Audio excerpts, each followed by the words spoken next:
Welcome back, folks, to the WP-Tonic show. It's episode 488. Yes, we're getting close to the big 500. And I'll really be looking forward to this discussion. We've got the founder of BlogVault and MalCare, two products which I highly use myself and I highly recommend.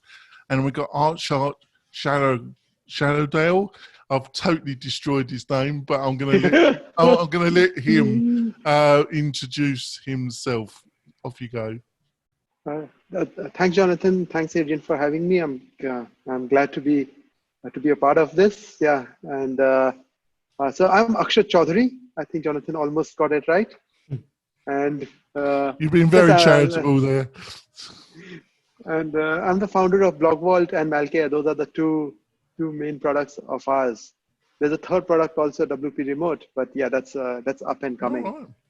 All right. And I've got my great co-host, Adrian, who's been having some minor technical troubles, but hopefully we have solved those. Adrian, would you like to introduce yourself to the new listeners and viewers?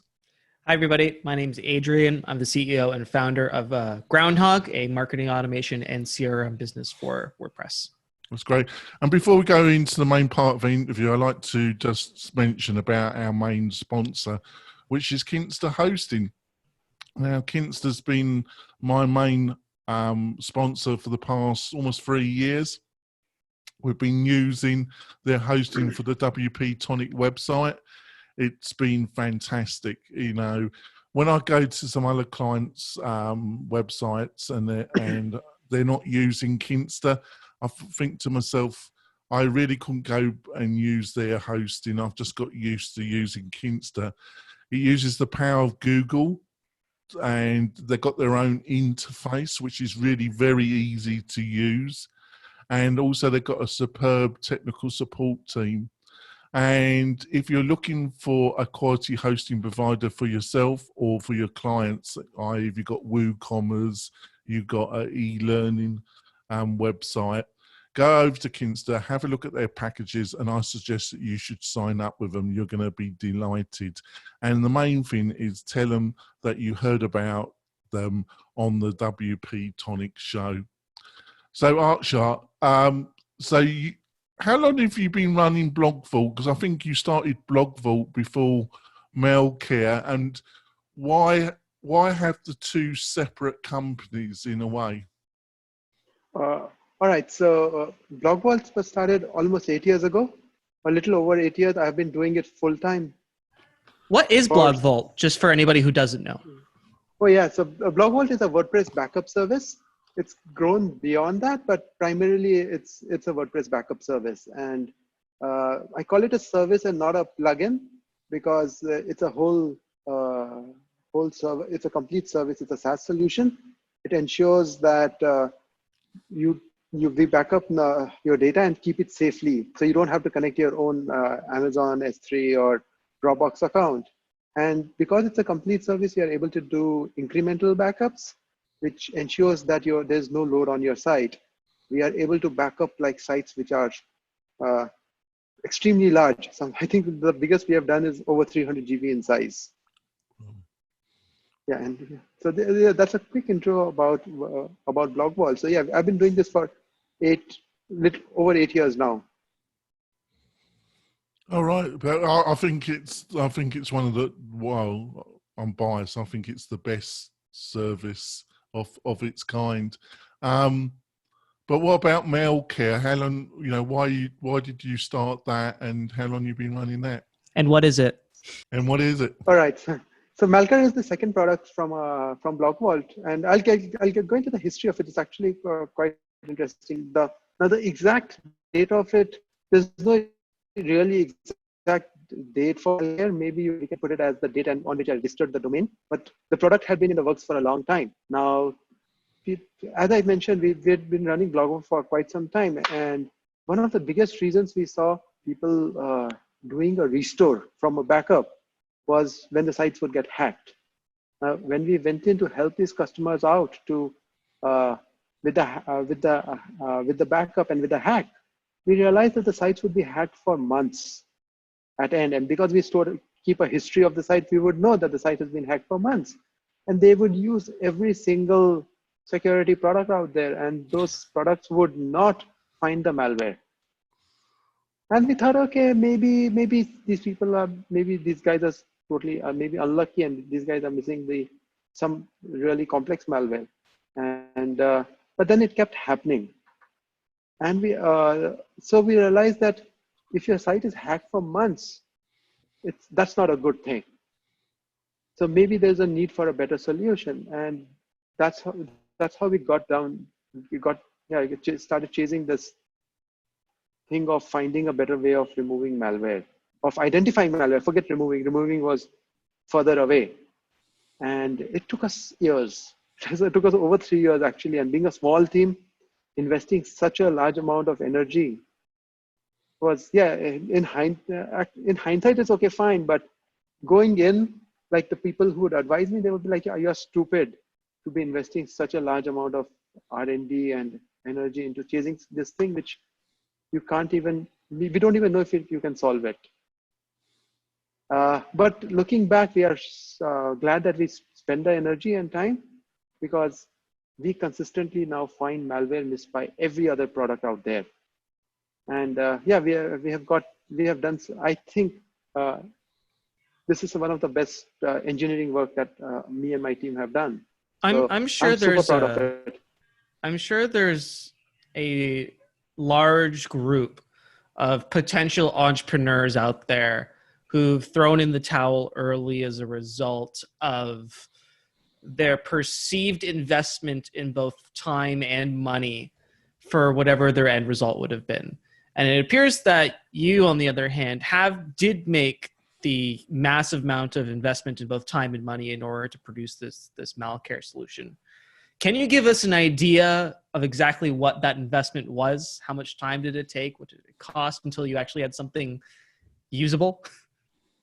So again, there are two parts to it, and something usable is a very important aspect, something which I would advise like fellow entrepreneurs to, where you draw the line of usability. So, but it did take us more than 3 years.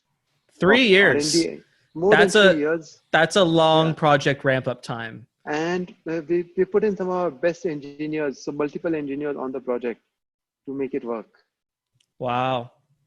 And, the difficult problems aren't easy to solve, are they? It is a very tough problem, and we are really happy with the solution that we have come up with. I have not seen anyone else approach it in the manner that we have.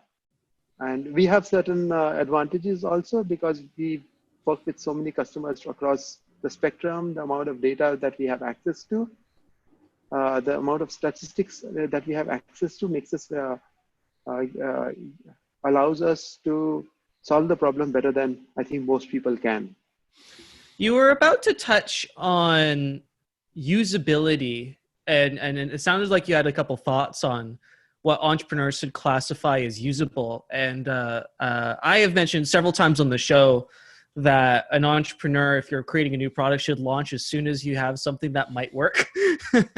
So right. I'm curious to hear what your thoughts on where you draw the line on shipping a product and actually starting to sell it versus continuing to go through the R&D process.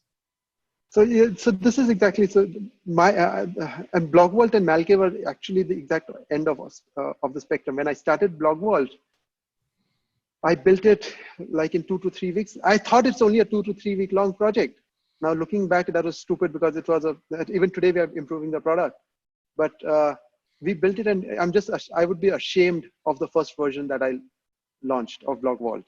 Whereas MalCare, had we launched it maybe 2 years in instead of 3, or maybe 1.5 years in, we started seeing the light 1.5 years in the approach we had to take. I think we still would have been the best product in the market 1.5 years in. It's just instead of, if you had gone in earlier, it still would have been great. Yeah, but you know, once you have little success, you tend to, and that's just your own mistake as an entrepreneur. So it was my mistake as an entrepreneur. You set yourself at a higher standard, which is detrimental to you as well as your company. So I would strongly recommend getting it out there with a shittier product. If you think it's going to add value, and a lot of learning comes after the product launches. Actually, most of the learning comes after the product launches, because what we had assumed MalCare would be, in the sense how it would get used, is very different from how it gets used today. What we thought MalCare with its with this really amazing scanner is sufficient to sell to the market, because people would be amazed by it, and it was not sufficient. They had to build more and more and more to build a complete solution around it. And even today there is more. Yeah, it's super easy as a developer and as a product creator to get inside your own head and what you think people actually want and need versus what people actually want and need. Yeah, absolutely. And there's usually a very large disparity between those two goalposts. And sometimes it's not, you can't get that feedback that actually will make your product, 10 times better than somebody else's. You need customers to give you that feedback, but you can't get customers and you can't get that feedback unless you actually put something out there. So if you end up, spending however many months or however many years building a product, and then you launch it, and then you realize that the solution that you solved is not the solution that the people needed, then, that's not a happy day. Absolutely. I think truer words have not been spoken about launching products. So yes, that's something I totally believe in. I still think we make an occasional mistake around it, though. So yeah, have somebody to keep that sanity check to make sure that you're not you get things out at the earliest. But yeah, looking back now, when you look at the bigger picture, yeah, it's not going to make too much difference as long as you're committed to making a great product. And well, it looks like the 3-year ramp up time paid off for you at least. Yes, we got lucky. So had it not, you can imagine the company would have been really, that's money we would have lost. And being a small company, all of these things, we are bootstrapped completely. So, and it's crazy. It's crazy too, because 3 years is an eternity for technology. Well, yeah, just when you're a tech company, 3 years is an eternity. That hundreds of thousands of companies rise and fall in that time span. And, technology changes and bots change and they get more advanced and all of these things. So a problem that you started solving 3 years in the past, you can end up 3 years later solving an exactly different problem with the same name on the company. How did you manage that? Is it just still the same problem? It's still the same problem, fortunately for us, because we approached it, again, the way we approached it was just from first principles. So that made a big difference. So we approached it right from first principles of how hackers go about hacking sites. So and what are first principles for people that don't know? All right, so first principles is just go, okay, let me try and phrase it. But first principles is when you ask the most fundamental questions around any topic. And especially if you want to learn something, you should always approach it you should ask the fundamental. So why is 2 + 2 = 4? You need to ask that question first, and in your specific domain. Once you start looking at it from the first principles, and that's when you have a much clearer understanding of what the problem you're trying to solve and a better solution. If you take shortcuts around it, and if you're okay, fine, there's, and which is why we think there's a lot of snake oil in the security market, where people ask you to do 50 things without thinking, how is it going to really help your website? Right. So when you do the 50, what a lot of products make you do 50 things, and then you get this false sense of security. Now, it's not that people have approached it or people building it are nefarious. It's just that they have not thought of the problem from the ground up, and because of which you will see that the solutions are either not long lasting or not as helpful to the customers. Wonderful. Jonathan. So this starts, I thought you were the perfect person to have on the show to discuss security and why having backup, third-party backup is also really important as well. Because I hear a lot of people when they use my company's services, well, we got the backup of this. Start off with backup, and then in the second half of the show we can talk about security. Now I hear a lot of clients say to me, well, my site is backed up by my hosting provider, so I don't need a third party. And then I point out to them, well, you need at least 3 types of backup really to have backup, because you've got to have redundancy. And if you don't have redundancy, you don't have backup. I would imagine you've witnessed some terrible stories of people just relying on their hosting provider. Is there any one that comes to mind that might point out why it's so important to have more than one backup? So, there are so many of these stories. And again, when I started, I didn't realize that these are the mistakes people make and this is why they need backups. So with a hosting company, and I think this is the one example which I've used quite often, where one fine day our customers got an email from their hosting company saying that they're just shutting shop and everything is lost. So basically, the hosting company got compromised, and the hackers asked them for ransomware. So they were attacked with ransomware, and they could not pay that ransom, and they lost all the data and all the backups, and that would just disappear like overnight. So at that time, we definitely helped our customers out, but that's like that thing has happened, and we have seen this happen. It almost seems like that's the worst case situation, and it would rarely happen, but we have seen that happen.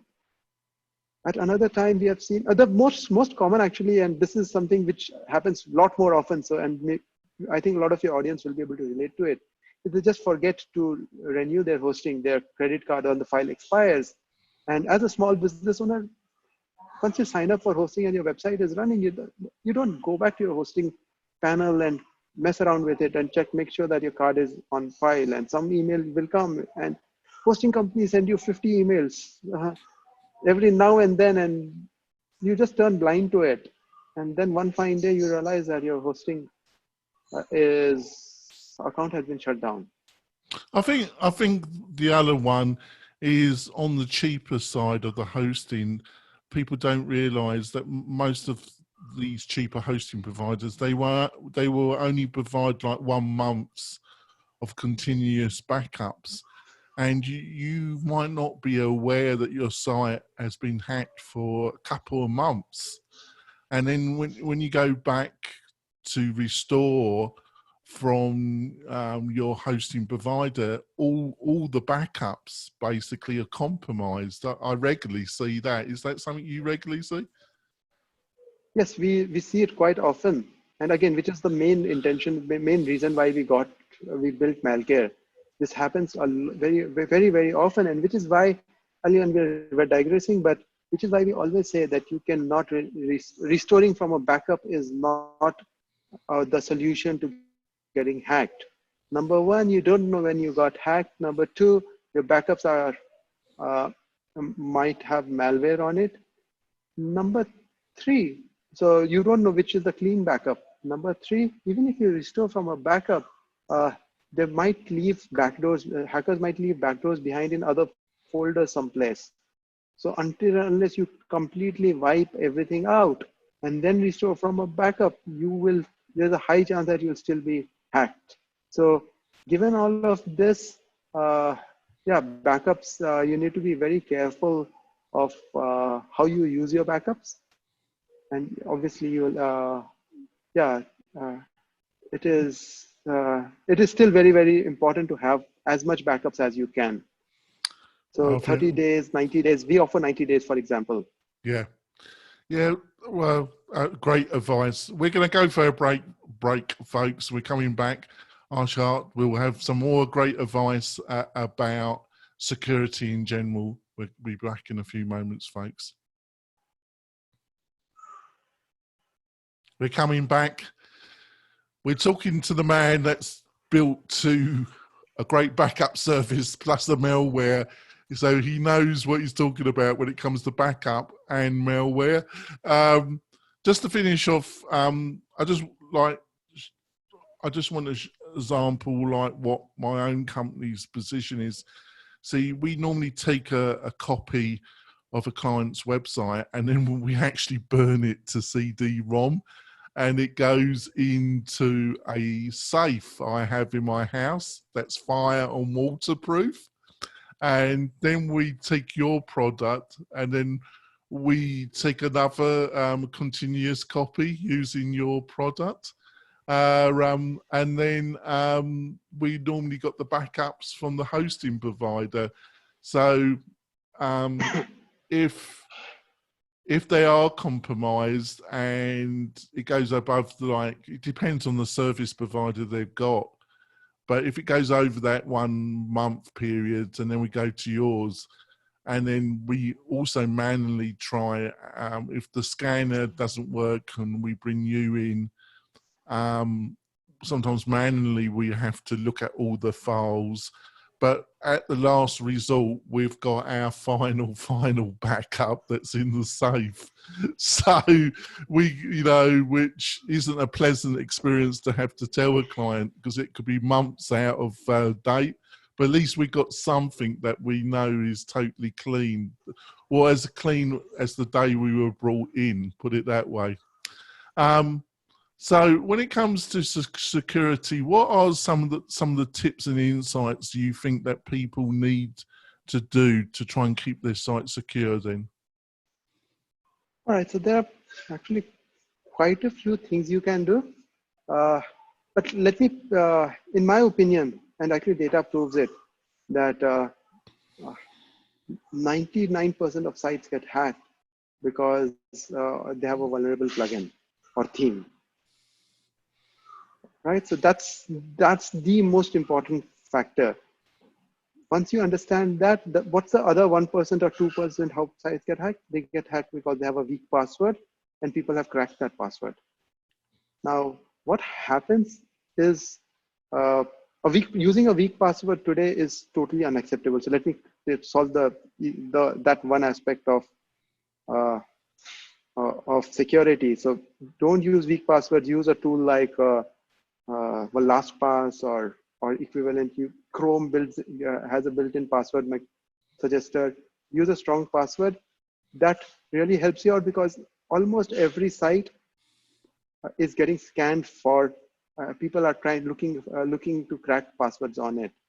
Now that's number one advice. There are other couple of things you can do to improve the security around passwords besides having a strong password.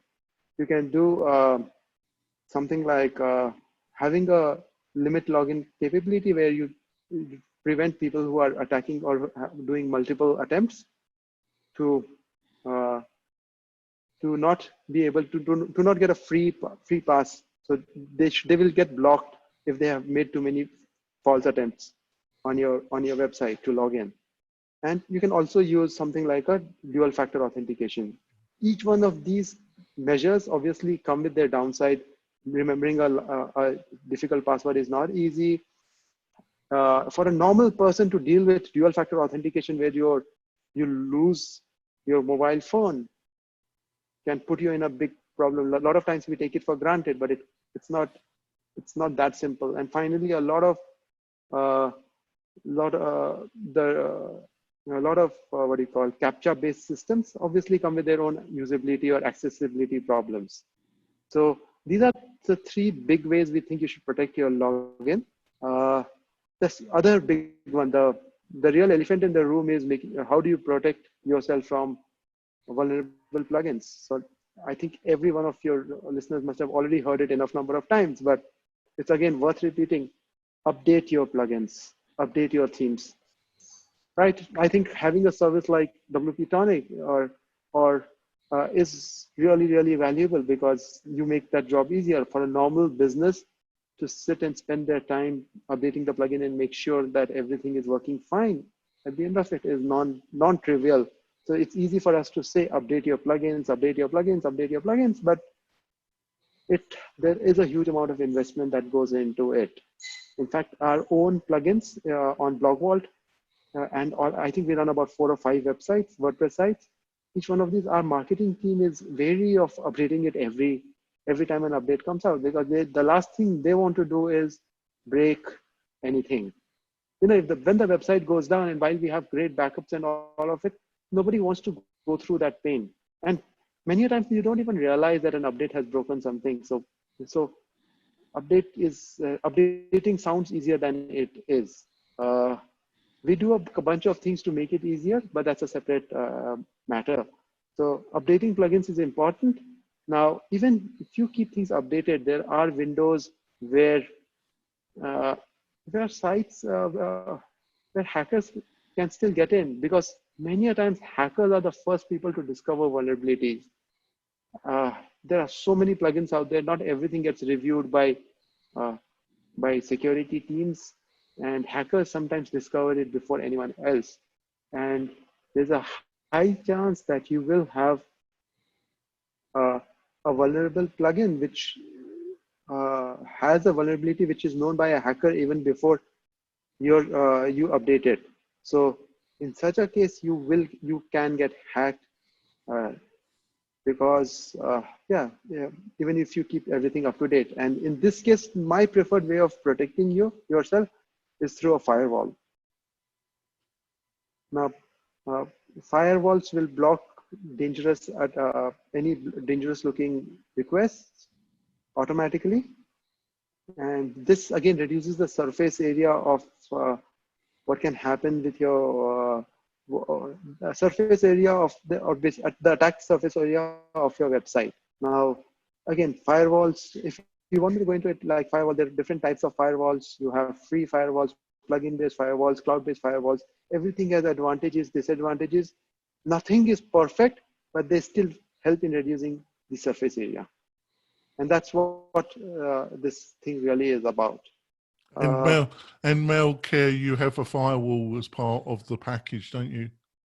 Yes, we do have a firewall, and we are constantly improving it. Actually, something we are working on right now is, again, it's been over a year-long project already, where we think we are going to make WordPress, actually a significant percentage of WordPress almost unhackable. Wow. Well, so that's again, we like to solve these problems. Unfortunately, they take a long time to solve them well. And we keep experimenting, we keep working on it. We have our best engineers working on these problems. And personally, these are like, if you're an engineer, you like solving puzzles, and these are tough puzzles to solve. And they pull you in different directions. And doing it in the context of WordPress is, it's a lot of fun. So this is something we're trying to solve and make it even better. But nonetheless, even in the current state, a lot of firewalls do a fantastic job of reducing the surface area. Finally, nothing is perfect. You can still get hacked. So have a good security scanner, something which is scanning your website regularly every day. I think once a day is my go-to for most websites. That's sufficient. So scan your website, scan well, and as soon as you get hacked, if ever, and to take an action. If you delay taking an action, the longer a malware is around, the more damage a hacker will cause. And we have seen entire spectrum of damage being caused. It's better that you discover it first before your web host does, or before Google does. Because once Google does it, then the penalty, the cost is way too high. In fact, that cost itself is scary enough for you to invest in a good solution. Oh, I actually, I was just perusing through the MalCare site, and I wanted to pivot to a sales conversation, because there's kind of like the three. We talked about product, we talked about building the product, and now let's talk a little bit about. Well, can we leave that for our bonus content actually, because we need to wrap up the podcast part. All right, well then there you go. We're going to talk about selling plugins in the bonus content, which is a reason for everybody to stick around. You're right, staying on for another 10, 15 minutes, are you, Ram? Yeah, absolutely. All right. So we're going to wrap up the podcast part of the show. How do they find out more about yourself and BlogVault and MalCare? What's the best way? So I'm a fairly private person, so you rarely see me being extremely active. Like I am your gray beard who's locked up writing code most of the time. But yeah, I am there on Twitter at Akshat C. I don't tweet much. So that's AKSHATC. Our product websites are blogvault.net, blogvault.net, and malcare.com, malcare.com. That's great. And Adrian, how can people find out more about you and what you're up to? So if you need help with marketing automation and you want to start building your list and start getting some marketing funnels going, you can go to groundhogwith2gs.io to learn about our free WordPress plugin that can help you do exactly that. That's great. And if you want to support the show, the best way is to go over to WP-Tonic, join our monthly mail newsletter. It's easy, really easy to sign up. And you could also, anybody, any new member that signs up to the newsletter, they can win a prize. That I will announce the first winner tomorrow. I actually did it. That's the best way to support the show. We'll be back next week with another great guest and another great interview. We'll see you soon, folks. Bye. Thank you. Bye. Right, on to your question, Adrian. Yeah, so I was perusing through the MalCare website, and before I start tossing questions at you, how much effect did you have on the actual like copywriting or sales tactics used on the site, if any, or are you mostly product end? So I'm mostly focused on the product end. We have a marketing team. Yeah, I cannot get myself, like you can't pay me enough to focus on the marketing. So that's unfortunate. But fortunately, I have a good team who helps with that. Great. Okay, well, I'll ask my question anyway to see if you know the answer. There's a red button at the top right that's like, fix my site now. And as I was scrolling through, you offer a guarantee where it's your site is 100% fixed, manually by, I guess, your specialist team, or 300% your money back. Now that's a guarantee that I have not seen before. Usually it's it's like 100% money back, but never 300% money back. So I'm curious to know, does the 300% money back guarantee work as a selling tool, if you know the answer to that question? And B, have you ever had to pay anybody out for 300% the cost? So we have not had to pay anybody the 300%. I don't know if it's a selling tool, though. We have never really done an A/B test around it. I think it just gives you that extra confidence that the team knows what it's doing. And yeah, when your site gets hacked, it's never a pleasant experience. We take it sometimes we take it lightly. None of our customers is in a happy place when they come to us.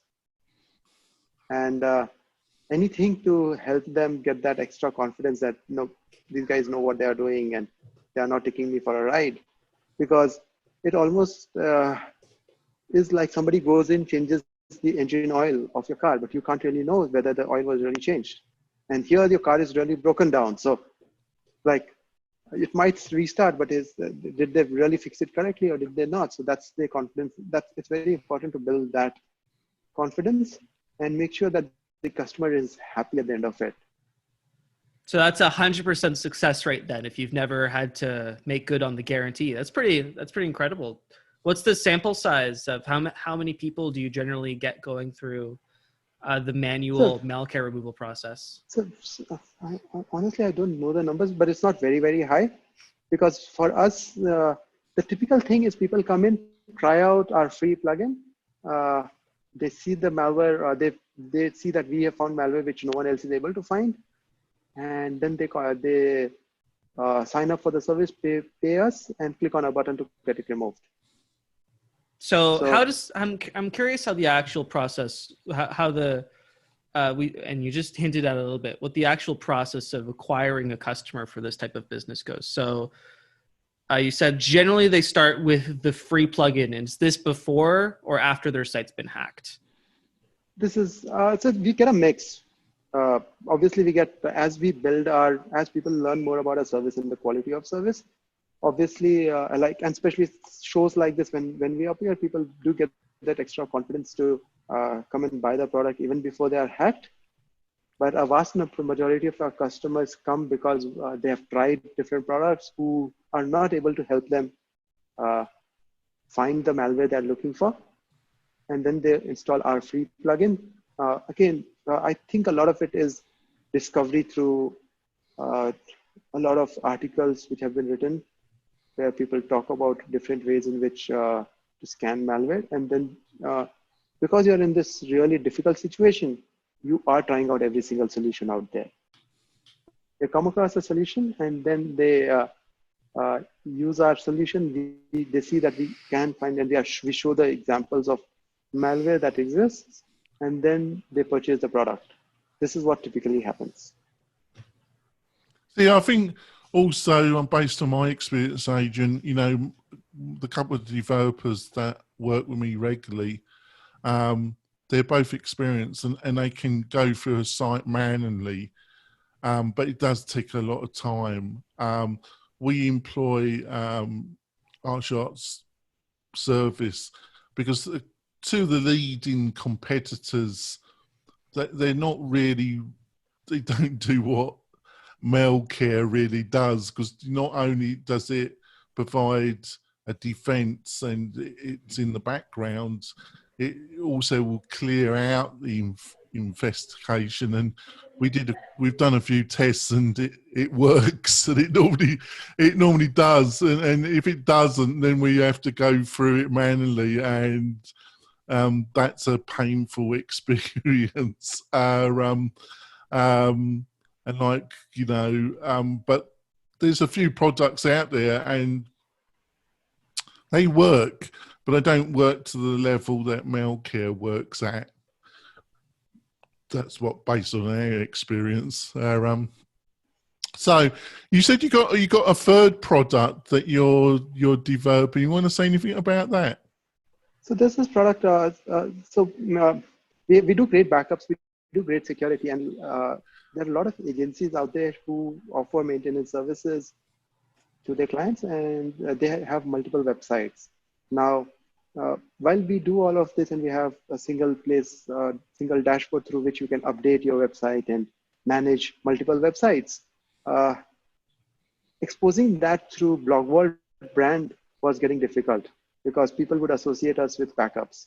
So what we did was we acquired this brand called WP Remote, which was originally built by Human Made, which is one of the biggest WordPress VIP agencies.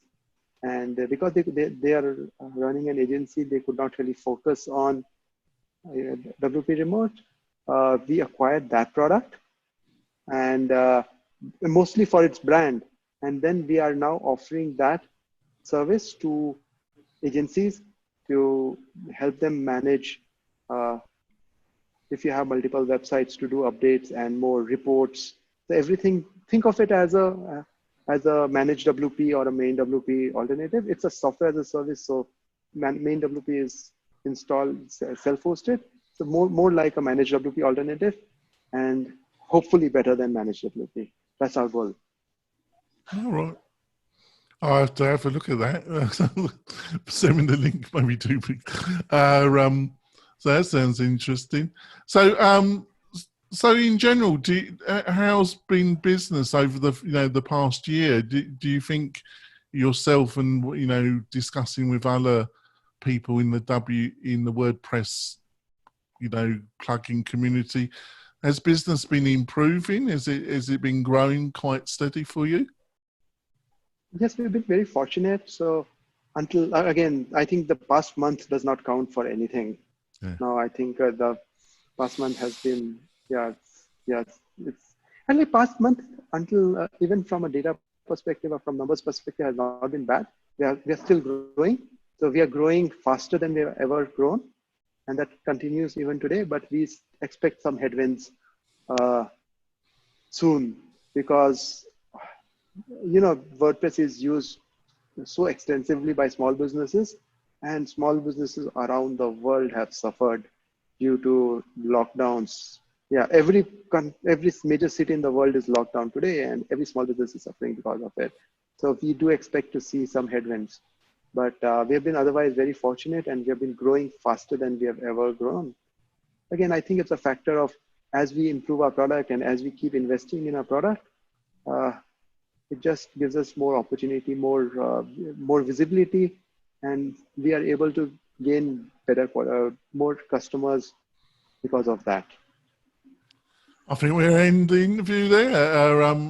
Thank you so much. I know you don't do that many interviews, so when you agreed to come on the show, I was delighted. I thought, I've been using your products for years, and thank you for developing such quality products because they've really helped me.